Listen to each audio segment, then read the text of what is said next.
بسم اللہ الرحمن الرحیم۔ السلام علیکم، welcome to Nomi info world. الحمدللہ ہم آج مسجد قبلتین پہنچ چکے ہیں اور آج میں آپ کو بتانے والا ہوں کہ مسجد قبلتین کو دو قبلوں والی مسجد کیوں کہا جاتا ہے، اور اس کے ساتھ ساتھ میں آپ کو مسجد قبلتین کی اندر سے بھی زیارت کرواؤں گا اور باہر سے آپ کو میں اس کے مناظر دکھا ہی رہا ہوں۔ تو آپ دیکھ سکتے ہیں کہ مسجد قبلتین کتنی خوبصورت مسجد ہے جو کہ مدینہ منورہ میں واقع ہے۔ مسجد قبلتین کی ہسٹری ایک بہت ہی انفارمیٹیو ہے جو کہ تمام مسلمانوں کو اس کے بارے میں پتہ ہونا چاہیے۔ تو میں ہوں نعمان بختیور۔ ویڈیو سٹارٹ ہونے سے پہلے پلیز میرے چینل کو سبسکرائب کرنا نہ بھولے گا۔ تو ہم چلتے ہیں کہ مسجد قبلتین کی طرف کہ اس کا راستہ کون سا ہے، اور وہاں جا کر ہم آپ کو دکھائیں گے وہاں کے اندرونی مناظر۔ تو آپ دیکھ سکتے ہیں کہ یہ کتنے پیارے کبوتر ہیں، اور نارملی آپ دیکھیں گے کہ مدینے کی یا مکہ کی جتنی بھی مساجد ہیں اس کے ارد گرد آپ کو کبوتر مل ہی جاتے ہیں۔ تو اب آپ یہ دیکھیں کہ یہ دو راستے ہیں، ایک پیچھے والا اور ایک یہ والا۔ تو یہ جو راستہ ہے یہ مینس کی انٹرنس ہے جہاں پر جتنے بھی مرد حضرات ہیں وہ یہاں سے جاتے ہیں۔ تو آپ دیکھیں کہ یہاں سے ابھی ہم جا رہے ہیں، اور یہاں سے جانے کے اگر آپ لیفٹ سائڈ پہ دیکھیں تو یہاں پہ وضو خانے ہیں، واش رومز بنے ہوئے ہیں جہاں پہ آپ وضو کر سکتے ہیں، اور اگر رائٹ سائڈ پہ دیکھیں تو ایک اوپر اپ سٹیئر سیڑھیاں ہیں جہاں سے آپ کو اوپر جانا ہے۔ تو ہم جو ہے اب اوپر جا رہے ہیں، یہ سیڑھیوں سے ہم جا رہے ہیں اوپر کی جانب، اور لیفٹ سائڈ پر آپ دیکھیں گے کہ ہم مسجد قبلتین کی مین انٹرنس پر آ گئے ہیں۔ تو مسجد میں جانے سے پہلے آپ مسجد کی دعا پڑھ لیں، اور یہ آپ اپنی عادت بنا لیں کہ کسی بھی مسجد میں داخل ہوں تو آپ نے مسجد کی دعا پڑھنی ہے۔ تو یہاں ہم آ گئے ہیں، اس کے بعد اب ہم اپنی چپلیں جو ہیں یہاں پہ ریک پہ رکھیں گے، اور اب آپ دیکھیں مسجد قبلتین کے اندرونی مناظر۔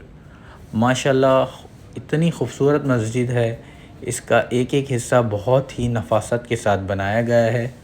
یہ آپ دیکھ سکتے ہیں کہ یہ جو محراب ہے اس کی ڈائریکشن جو ہے وہ خانہ کعبہ کی طرف ہے، جو کہ ابھی ہمارا پریزنٹ قبلہ ہے، اور جتنی بھی نمازیں ہوتی ہیں دن کے اندر، وہ چاہے دنیا میں کسی جگہ بھی ہو تو وہ خانہ کعبہ کی طرف منہ کر کے ادا کی جاتی ہیں۔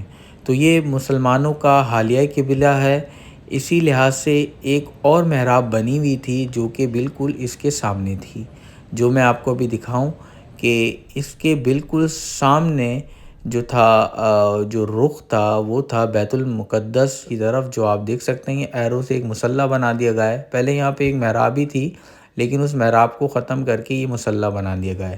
تو یہ ہمارا قبلہ اول تھا، لیکن اب جو ہے ہمارا رخ جو ہے، یا جس کو ہم قبلہ دوم بھی کہتے ہیں، وہ خانہ کعبہ ہے، اور جتنے بھی مسلمان ہیں وہ خانہ کعبہ کی طرف منہ کر کے نماز پڑھتے ہیں۔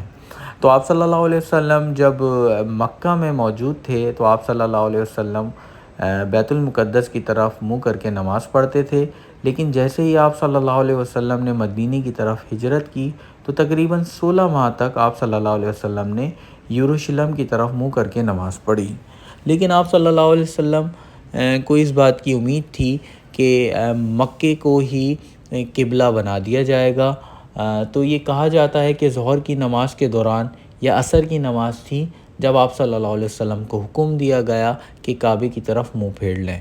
تو آپ صلی اللہ علیہ وسلم اس ٹائم اپنے صحابہ کی امامت فرما رہے تھے، نماز پڑھا رہے تھے، کہ دوران نماز آپ صلی اللہ علیہ وسلم کو اللہ تعالیٰ کی طرف سے حکم دیا گیا سورہ بقرہ میں، جس کی آیت کا ترجمہ میں آپ کو بتاتا ہوں۔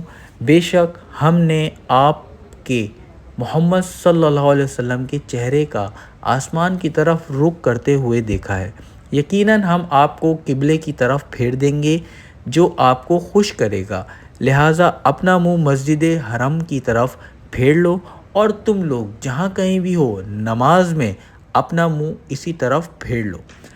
رسول اللہ صلی اللہ علیہ وسلم نے کعبے کی طرف رخ کیا، اور صحابہ نے آپ صلی اللہ علیہ وسلم کی اطاعت کی اور اس کی نقل کی۔ اسی لیے اس مسجد کو مسجد قبلتین دو قبلوں والی مسجد کہا جاتا ہے، کیونکہ دوران نماز کے اندر آپ صلی اللہ علیہ وسلم نے دو قبلوں کو سامنے رکھتے ہوئے نماز ادا کی۔ پہلا قبلہ بیت المقدس تھا اور دوسرا قبلہ جو تھا وہ مسجد الحرم یعنی خانہ کعبہ تھا، اسی لیے اس کو دو قبلوں والی مسجد کہا جاتا ہے۔